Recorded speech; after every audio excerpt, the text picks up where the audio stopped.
కేటీఆర్ అరెస్టుకు రంగం సిద్ధమవుతుందా అంటే అవునని అనిపిస్తుంది. ఫార్ములా ఈ కారు రేసు వ్యవహారంలో కేటీఆర్ పై ఎఫ్ఐఆర్ నమోదు చేసేందుకు గవర్నర్ ఆమోదం తెలిపినట్టుగా తెలుస్తుంది. 2 రోజుల కిందటే రాష్ట్ర ప్రభుత్వం దగ్గరికి ఫైల్ వచ్చినట్టుగా తెలుస్తుంది. గవర్నర్ ఆమోదం రావడంతో ఏ క్షణమైనా కేటీఆర్ అరెస్ట్ చేసే అవకాశాలు కనిపిస్తున్నాయి. ఫార్ములా ఈ కార్ రేసు నిర్వహణలో ఉల్లంఘనలు జరిగాయంటూ ఆరోపణలు వచ్చాయి. ఈ కారు సంస్థకు దాదాపు 46 కోట్లు విదేశీ కరెన్సీ రూపంలో చెల్లించడం జరిగిందంటూ ఆరోపణల సారాంశం. ఇక హెచ్ఎండిఏ బోర్డు అనుమతి లేకపోవడంపై ఏసీబీ విచారణ చేపట్టింది. అప్పటి హెచ్ఎండిఏ కమిషనర్ అరవింద్ కుమార్, అప్పటి చీఫ్ ఇంజనీర్ను ఏసీబీ ఇప్పటికే విచారణ చేసింది. కేటీఆర్ ప్రమేయం ఉందంటూ అధికారులు చెప్పడంతో ఎఫ్ఐఆర్ నమోదుకు గవర్నర్ అనుమతి కోరింది ప్రభుత్వం. అయితే కొద్ది రోజుల వరకు కూడా గవర్నర్ అనుమతి రాకపోవడంతో కేటీఆర్ అరెస్టు సంబంధించిన అంశం వాయిదా పడుతూ వస్తుంది. ఈ నేపథ్యంలో కేటీఆర్ విచారణకు సంబంధించి పలుమార్లు ముఖ్యమంత్రి కూడా స్పందించారు. గవర్నర్ అనుమతి లేకపోవడంతోనే అంశం మరుగున పడిందంటూ ఆయన చెప్పిన పరిస్థితి. ఈ నేపథ్యంలో తాజాగా కేటీఆర్పై ఎఫ్ఐఆర్ నమోదు చేసేందుకు గవర్నర్ ఆమోదం తెలిపినట్టుగా తెలుస్తోంది. 2 రోజుల కిందటే రాష్ట్ర ప్రభుత్వం దగ్గరికి ఫైల్ వచ్చినట్టుగా తెలుస్తుంది. గవర్నర్ ఆమోదం రావడంతో ఏ క్షణమైనా కేటీఆర్ అరెస్టు తప్పదనే వార్తలు వస్తున్నాయి. ఫార్ములా ఈ రేసు నిర్వహణలో ఉల్లంఘనలు జరిగాయనే ప్రధాన ఆరోపణతో ప్రస్తుతం కేటీఆర్పై ఈ విచారణ చేసేందుకు ప్రభుత్వం సిద్ధమవుతుంది. ఈ కార్ సంస్థకు దాదాపు 46 కోట్ల విదేశీ కరెన్సీ రూపంలో చెల్లించడం, అది కూడా హెచ్ఎండిఏ బోర్డు అలాగే ఆర్బీఐ అనుమతి లేకపోవడంతో ఏసీబీ విచారణ సాగుతుంది. ఈ మొత్తం అమౌంట్ కూడా పౌండ్ల రూపంలో ఆ సంస్థకు చెల్లించడంపై కూడా నిబంధనలు ఉల్లంఘించినట్టుగానే తెలుస్తోంది. అప్పటి హెచ్ఎండిఏ కమిషనర్ అరవింద్ కుమార్ అలాగే చీఫ్ ఇంజనీర్ విచారణ చేసింది ఏసీబీ. వీళ్ళంతా కూడా కేటీఆర్ ప్రమేయం ఉన్నట్టుగా అధికారులు చెప్పడంతో ప్రస్తుతం ఆయనపై ఎఫ్ఐఆర్ నమోదుకు గవర్నర్ అనుమతి కోరింది ప్రభుత్వం. ఈ నేపథ్యంలోనే ఇన్ని రోజులు పెండింగ్లో ఉన్నటువంటి గవర్నర్ ఆమోదం ఇప్పుడు లభించినట్టుగా తెలుస్తుంది. కేటీఆర్ ఢిల్లీ పర్యటన తర్వాత కూడా గవర్నర్ను మేనేజ్ చేశాడంటూ కాంగ్రెస్ పార్టీ ఆరోపించింది.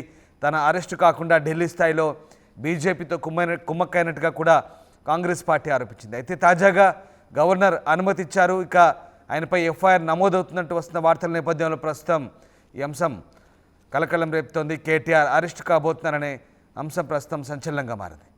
మధు జైన్ అవుతున్నారు.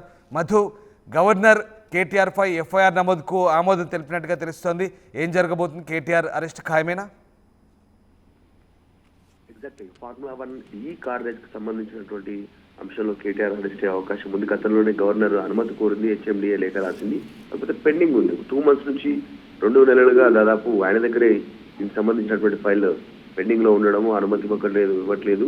సో ఈ నిజంగానే ఢిల్లీ వెళ్ళి వాళ్ళని మేనేజ్ చేశారు అరెస్ట్ కాకుండా అనేటువంటి పెద్ద ఎత్తున కాంగ్రెస్ పార్టీ విమర్శలు చేసింది. లైట్ గా ముఖ్యమంత్రి రేవంత్ రెడ్డి కేటీఆర్ పైన విమర్శలు చేశారు. దీనికి సమాధానంగా కేటీఆర్ కూడా పలు సందర్భాల్లో మీడియా సమావేశాల్లో అరెస్ట్ చేసుకుంటే 2 రోజులు ఈ అంశాన్ని అరెస్ట్ అంటూ మాట్లాడతారు. నేను జైలుకు వెళ్ళడానికి సిద్ధంగా ఉన్నాను, అయినా నేను ఎక్కడ తప్పు చేయలేదు, ఆ డబ్బులను అక్రమంగా ఎవరి జేబుల్లోకి పంపించలేదు. అప్పుడు ఉన్నటువంటి ఒప్పందం ప్రకారం వారికి నిధులను బదిలీ చేసినటువంటి సిచ్యువేషన్. దీంట్లో అప్పుడున్నటువంటి ఐఏఎస్ అధికారి మున్సిపల్ శాఖకు సంబంధించినటువంటి అరవింద్ కుమార్ది కూడా ఏ తప్పు లేదు అనేటువంటిది పలు సందర్భాల్లో చెప్పారు. కాకపోతే అప్పుడు హైదరాబాద్ ఫార్ములా 1 ఈ రేస్ కి సంబంధించి 2వసారి కోసం ఈ ఒప్పందం చేసుకోవడం జరిగింది.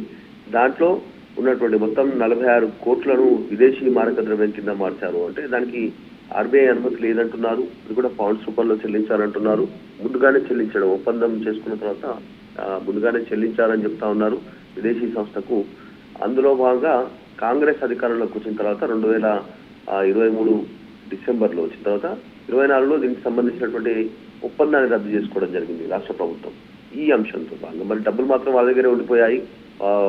ఒప్పందం రద్దు కావడంతో ఈ అంశానికి సంబంధించిన లోతైన దర్యాప్తు చేశారు. డీటెయిల్ గా శాఖలకు సంబంధించినటువంటి ఇన్ఫర్మేషన్ తీసుకున్నారు.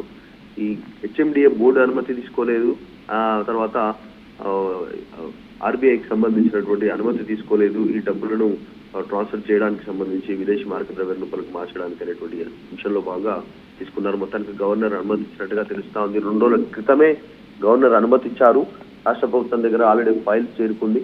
ఏ క్షణమైనా కేటీఆర్ అరెస్ట్ అయ్యే అవకాశం ఉందనేటువంటి చాలా స్పష్టంగా చెప్తా ఉన్నారు. మరి చూడాలి. ఈ అంశానికి సంబంధించి లీగల్ గా కూడా ఆల్రెడీ ఇప్పటికే కేటీఆర్ లీగల్ టీమ్ తో మాట్లాడుకుంటున్నారు. బీఆర్ఎస్ పార్టీకి సంబంధించిన లీగల్ టీం ఏ క్షణంలోనే ఆయన అరెస్ట్ అయ్యే అవకాశం ఉందని చర్చ జరుగుతోంది. సోమవారం నుంచి అసెంబ్లీ ప్రారంభం కానుంది. మరి అసెంబ్లీ సమావేశాల తర్వాత అరెస్ట్ చేస్తారా, ముందే అరెస్ట్ చేస్తారా చూడాలి.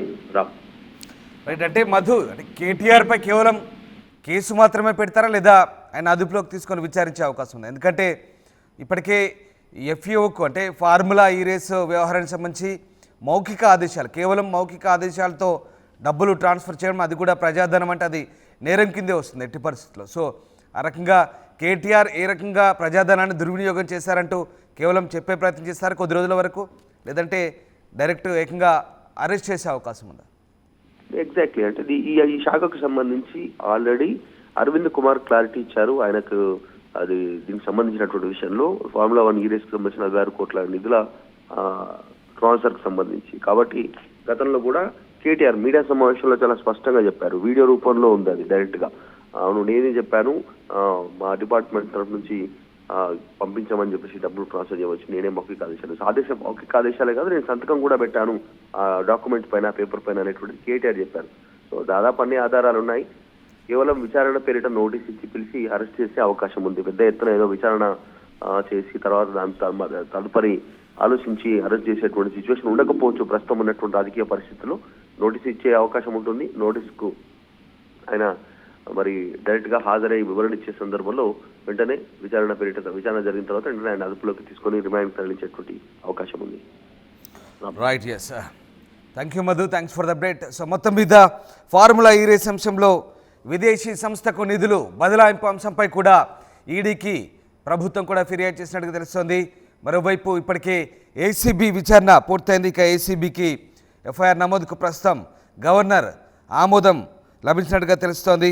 ఈ నేపథ్యంలో కేటీఆర్ను మరి అదుపులోకి తీసుకుంటారా, కేవలం కేసు నమోదు చేసి ఆయన ఏ రకంగా నిధుల బదలాయింపు చేశారనే అంశాన్ని కొద్ది రోజుల పాటు ప్రజలకు చెప్పే ప్రయత్నం చేస్తారు. ప్రస్తుతం అసెంబ్లీ సమావేశాలు జరుగుతున్నాయి. ఈ నేపథ్యంలో కేటీఆర్ అరెస్టు ఉంటుందా లేదా అనేది ఉత్కంఠ కొనసాగుతుంది. హైదరాబాద్లో 4 సంవత్సరాల పాటు ఫార్ములా ఈ రేస్ నిర్వహణకు సంబంధించి ఎఫ్ఈఓ అలాగే ఎస్ నెక్స్ట్ జెన్ ప్రైవేట్ లిమిటెడ్తో కలిసి పురపాలక శాఖ 2022 అక్టోబర్ 25న ఒక ఒప్పందం చేసుకుంది. ఈ ఒప్పందం మేరకు 23 ఫిబ్రవరి 10-11 తేదీలు నిర్వహించిన మొదటి ఫార్ములా ఈ కార్ల రేస్ సెషన్కు దేశవ్యాప్తంగా అభిమానులు వచ్చిన ప్రమోటర్ ఎస్ నెక్స్ట్ జెన్ సంస్థ ఆశించిన మేరకు ఆదాయం సమకూరలేదు. దీంతో ప్రమోటర్ తప్పుకున్నాడు.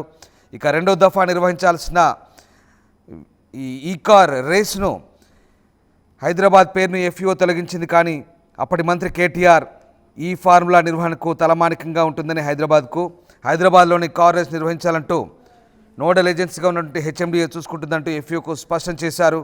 మొత్తం మీద నిధుల బదలాయింపు కూడా చేశారు.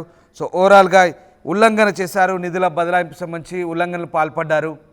హెచ్ఎండిఏ బోర్డు అనుమతి లేదు. అలాగే మొత్తాన్ని కూడా విదేశీ సంస్థలకు ఆర్బీఐ అనుమతి లేకుండా ట్రాన్స్ఫర్ చేశారు, బదలాయించారంటూ కేవలం కేటీఆర్ మాట ప్రకారం, మౌఖిక ఆదేశాల ప్రకారం ఇదంతా జరిగిందంటూ ఆయన కూడా స్వయంగా ఒప్పుకున్నారు. అధికారుల ప్రమేయం లేదన్నారు. అధికారులు కూడా కేటీఆర్ చెప్తేనే చేశామన్నారు. ఈ మొత్తం వ్యవహారం ఇప్పుడు కేటీఆర్కు ఉచ్చుబిగిసేలా కనిపిస్తోంది. అయితే ఇది చిన్న మొత్తమే, ఇది పెద్ద వ్యవహారం కాదంటూ కేటీఆర్ చాలా లైట్గా తీసుకున్నారు. తనను అరెస్ట్ చేస్తే చేసుకోమంటూ ఆయన చాలాసార్లు బహిరంగంగానే ప్రకటించారు. బట్ ప్రభుత్వం మాత్రం గవర్నర్ అనుమతి కోసం ఎదురుచూస్తుంది ఇన్నాళ్ళు. గవర్నర్ అనుమతి లేకపోవడంతో ఇదంతా కూడా బీజేపీ బీఆర్ఎస్ లోపాయికారిగా చేస్తున్న ఒప్పందంగా కాంగ్రెస్ అనుమానించింది. బట్ ఇప్పుడు గవర్నర్ అనుమతి ఇవ్వడంతో కేటీఆర్ను ఇక ఎఫ్ఐఆర్ నమోదు చేస్తారు, ఆయన్ను అదుపులోకి తీసుకుంటారంటూ వస్తున్న వార్తల నేపథ్యంలో ప్రస్తుతం ఏం జరగబోతుందనే ఉత్కంఠ అయితే కొనసాగుతుంది.